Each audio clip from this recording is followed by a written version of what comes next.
بانک ملی تاجیکستان روز 28 فوریه سال 2024 در یک اطلاعیه رسمی تصدیق کرد که بعد منع فعالیت نظام پولفرستی کانتاکت معمای گرفتن مبلغ‌های توسط نظام مذکور انتقال گردیده و بازپس گرفتن مبلغ‌های انتقال شده به وجود آمده است و بانک ملی این مشکلی را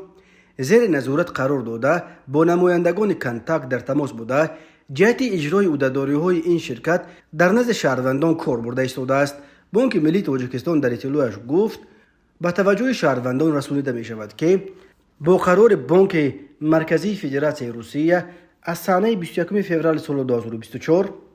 اجازتنامه برای انجام دادن عملیات‌های بانکی از کیوی بانک که اپراتور نظام پرداختی کانتاکت می باشد بازخوان گردید.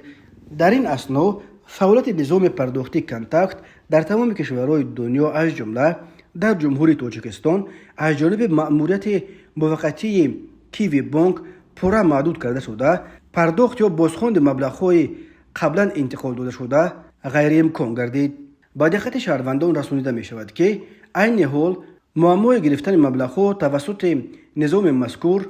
انتقال گردیده و بازپس گرفتن مبلغ‌های انتقال شده جای دارد. بانک ملی تاجیکستان حالت مذکور را زیر نظارت و مانیتورینگ قرار داده با نمایندگی نظام بالا ذکر در تماس می باشد و جهت اجرای عهده‌داری‌های نظام در نزد شهروندان کاربری نموده ایستاده است. همزمان در مورد پیدا گردیدن معلومات نو